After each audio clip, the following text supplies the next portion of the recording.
Wednesday afternoon. Well, I haven't been out in several hours, has it changed? So I'm very excited to be up here in Fredonia today. I went to school at Eastman over in Rochester. So this area of the country is a special place for me. So I'm very excited to be here today. All the students are amazing, so it's a real treat. Today's program features several works by composers of pretty much the last 100 years. It's actually mostly a program I did just a few years ago at a school I teach at in South Carolina. I took off a couple pieces to make it for copy. But the idea of the program was composers from 5 successive generations. So what you just heard was Violin. She's not the oldest one on the program. That goes to born in 1909, as you see. And then came Ursula Mamlot, who's you'll hear in a moment. Then Schulman Ran. And then Augusta Thomas is the next one whose music I took off to make way for coffee of today. And finally, Mrs. Isolde is the youngest of this program. And if you look at the dates of when each composer was born, roughly a generation apart. So I think it's interesting to kind of hear the change of the style, the change of the direction that different composers went in over the course of 100 years, but also the similarities in some of the things, some of the same things that they were interested in. I think you'll hear. A little bit about the Schulman Ran you just heard. So Schulman Ran was interested in what she could do with an instrument that essentially plays well a single melodic line. She says in her program note that yes, string instruments can play double stops, but it's limited what one can do. Of course, we all know Bach was able to do amazing things with 4 strings and essentially 4 fingers and a bow, but it's still, once again, limited. So she was interested in creating these long melodic lines, and then the colors you can get around that, and kind of finding what the violin had to offer, in its kind of the things it did the best. And so, as you heard in the music, there's lots of different colors she brought out, lots of beautiful melodic lines. None of it was tonal. It's all kind of an atonal, free atonal language that she's working in, but definitely melodies and various different moods, and I think the last movement had kind of a dance in the middle and things like that. So each movement has it looks like it's the title of the movement. It's actually a subtitle. She puts it at the end of each movement, which is interesting. So if you're sight reading it, you don't know the title until you get to the end of each movement. But she does say in her program that she felt these subtitles kind of describe the mood of each movement, which I hope you heard. Moving on to the next piece in the program, Ursula Mamlot is a composer from Germany, but lived in the United States for most of her life, and wrote several works for solo violin. This is actually, I believe, the first of her works for solo violin, originally for viola. So any violists in the audience, this one's for you. She has a version for the original version for viola, then she made a version for violin. I believe there's also one for cello. It's a really wonderful, really beautiful work. So Ursula Mamlot was interested in kind of serialism. So everything is ordered in a certain way, not necessarily 12-tone, but there's a certain way she would go about writing her music. You won't necessarily know that if you listen to the piece. The piece actually, to my ear, sounds almost tonal at times, which is really a credit to how she manipulates her rows and manipulates the material that she's working with, using the techniques of serialism. But my first inclination about what From My Garden meant, and I haven't found anything to back this up, I just liked the picture, was that it actually meant she was writing a piece based on her garden. And the piece, and I think the mood of the piece kind of put this idea in my head. It's a very serene, beautiful work, but there's moments of intense action that kind of happen. So the idea I have is that you're looking at a beautiful garden, and on the surface it just looks beautiful and serene, peaceful. But then if you look closer, there's lots of things happening. Bees and bugs and all sorts of things happening closer in, and I think you'll get that from the work. However, I have, after reading more about her and about this piece, I believe what she's referring to from my garden is actually her musical language, and just like from her musical language, her garden of tones, if you will. So you can think about it in either way. I think I prefer the actual garden, but that's me. So we'll move on to From My Garden.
So we'll move on to a work by Missy Mazzoli, who's a wonderful, I still think of her as a young composer, because I still think of myself as young, but we're the same age, she's maybe a couple years older, early 40s, so I guess I'm getting older.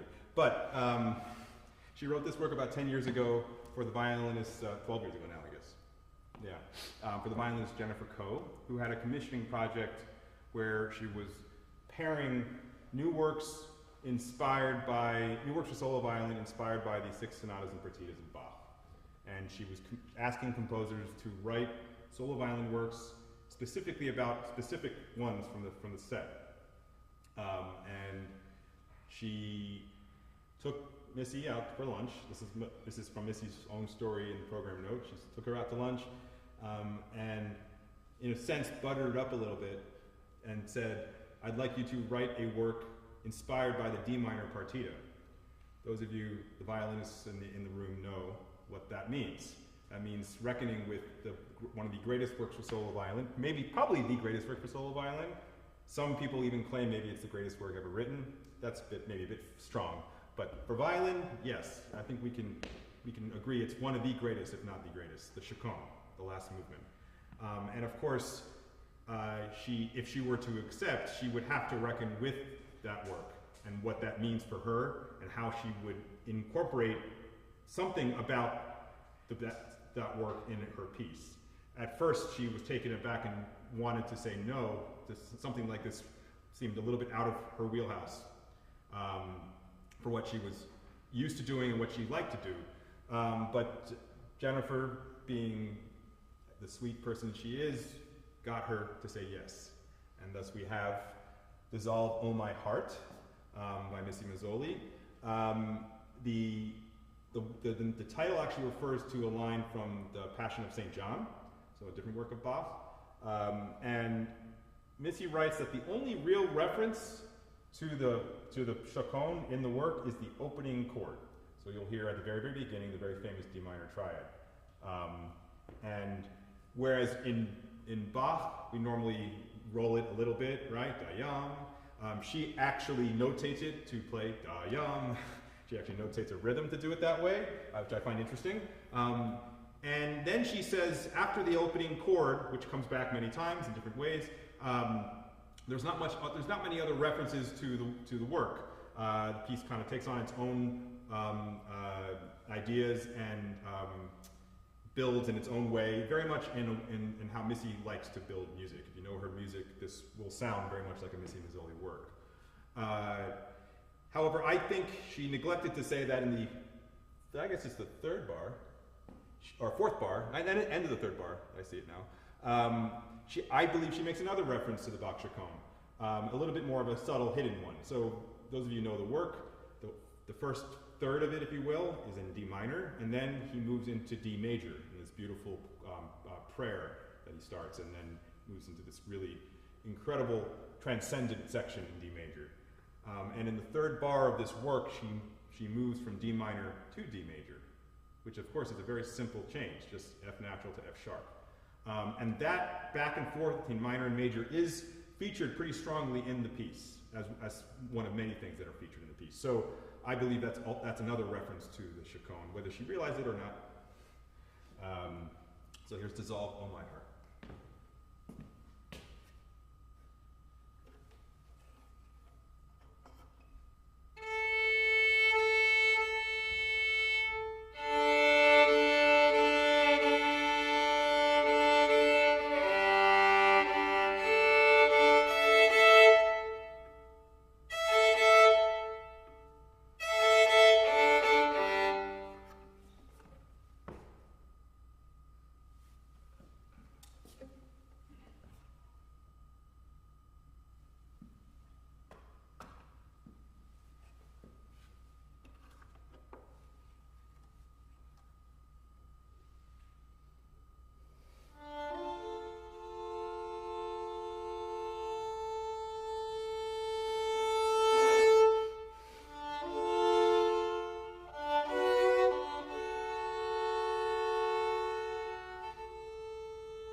is by the composer Grazina Batsevich. Those of you who were at the masterclass this afternoon heard a wonderful short work of hers that I believe probably was an earlier work of hers for violin and piano.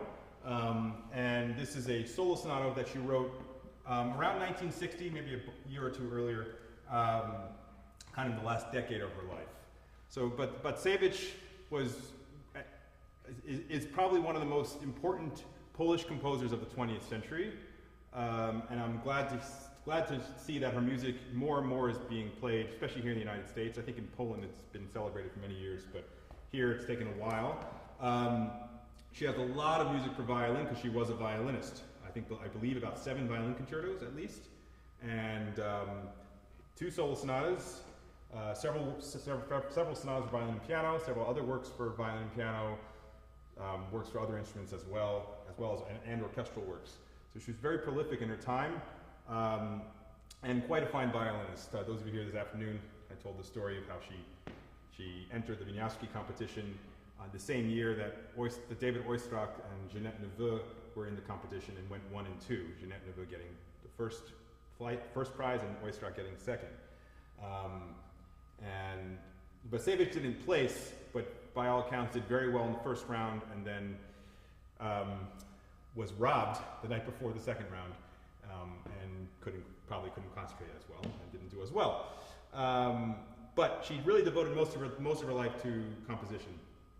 And her earlier music tends towards a more neoclassical style, definitely with influence from people like Bartók, because she definitely uses folk music from her native Poland and kind of works that into her sound world.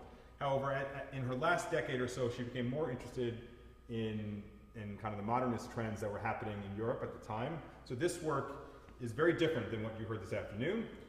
You'll hear lots of different colors. The use of the instrument is quite extraordinary.